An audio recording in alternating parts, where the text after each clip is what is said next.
But leading the serious contenders and taking part in his first beach race is Dave Thorpe, double world motocross champion. Dave Thorpe, it's your first beach race and I know that you've got a few reservations about it. Yeah, I mean, yesterday's the first time I've ever been to a beach race, and I watched with interest, and basically the start really scared me. I mean, I don't mind admitting it, it was scary. If you wasn't on your bike and running, there was people coming by at 60, 70 miles an hour. Last night when I went to bed, I mean, all I kept thinking about was the start. It's been 35 years since your first beach race. Can you remember what reservations you had going into that event? Well, there was loads.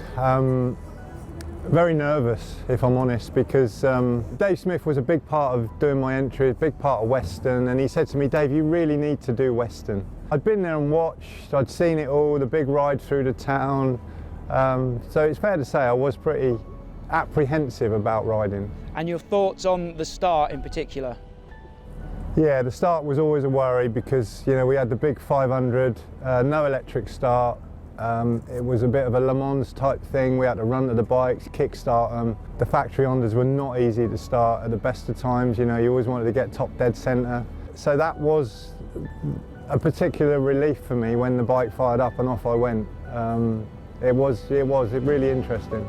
We're standing on the 1st June after the first turn. I consider this to be a sigh of relief if I get over this on the first lap in one piece. Yeah, the first lap at Weston is always toughest really because you don't know what you're going to catch. You'd rather follow than lead. I remember going past the pit lane, looking at my dad and my dad gave me the thumbs up, and yeah, then it sort of the first hour at Weston is fun. The second hour is okay and the last hour is proper hard work. You told me earlier on that you walked the track twice yesterday. Well, before I come here, I had some crazy idea about learning the track. You know, I figured I could walk around and it would be like a motocross track and I could lie in my bed tonight and I could think exactly where I was going to go. But it hit me real early on that there was no way that I was going to be able to remember this track. So basically, if there's somebody in front of you, if they survive, then I'm going to follow them, but if they disappear, then I'll go the other way. It's trial and error really for the first hour at least, I think. In 1988, you walked the track twice apparently on the Saturday before the race. Would you recommend walking the track now? I would.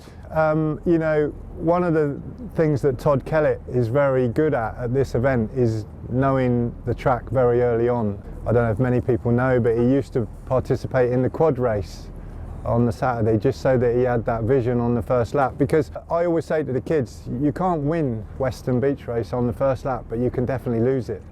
So you need to be smart, you need to kind of know where the big obstacles are, where the hot spots are going to be, so you're ready. What do you feel now? I mean, we've got 4 hours to go for the start. What are your thoughts now?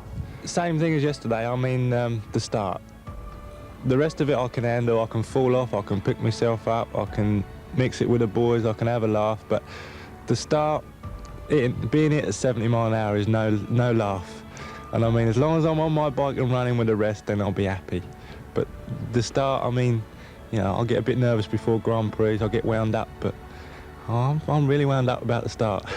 So just tell us how many times you ended up doing Weston in your career and what goes through your head before the gates open and the race starts. Well, Weston was always fun. You know, it wasn't a win or nothing situation for me. Of course, I always wanted to do well, and if I won, I won.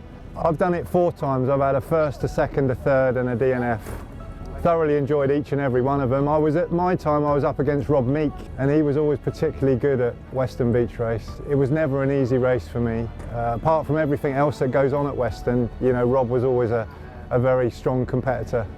But are you looking forward to it? Oh yeah, I mean, motocross people, probably one of the friendliest sports in the world. I mean, they all muck in together, and yesterday what I saw, I mean, everybody mucked in, they had a good time, everybody was laughing and joking. I mean, it just shows our sport what it is. I mean, it's great fun, everybody's friendly, and I think it's going to be a great day. Present day, how do you enjoy the event, and do you still look forward to it? What's the best thing, do you think, about this race in particular? I think Weston is it's great now because we've got the kids here, we've got the pros, You know, there's a lot goes on at Weston. It brings a lot to this southwest community. As a race, historically, it's on the fixture list, isn't it? It's something that we all look for. And I personally, there isn't anything that's quite like standing down in that first corner at the start of the main race when you hear that buzz coming towards you. It is something special, and probably there's only a few races in the world where you can see that. One beach race, one win. How do you feel now? Oh, I'm relieved it was over. The last hour was very hard. It seemed to go on forever. There was a lot of riders. You had to negotiate all the hazards very carefully. First few laps were very hard. No lines. Everybody was trial and error. I nearly went over the handlebars here, and it was quite hard there. But what does it feel like to win this race? You're one of very few people that have done it. What does it feel like? Well, it's hugely satisfying for rider and bike to get there to win. There's a lot goes on in those 3 hours, so whoever wins it, they've gone through the pain, the scary bits, and the highlight of going down the beach at 60, 70, 80, 90 mile an hour. Yeah, it means a lot to win it, and when you do win it, you know that you've actually achieved something that's quite special.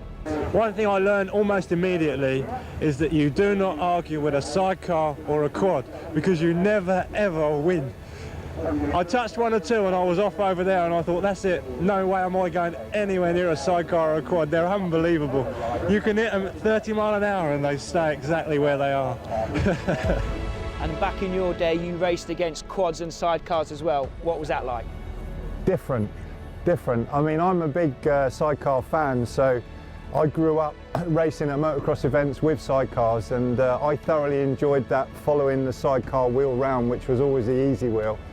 But if ever there's a 50-50 on the beach race with a sidecar, you know you're always going to lose.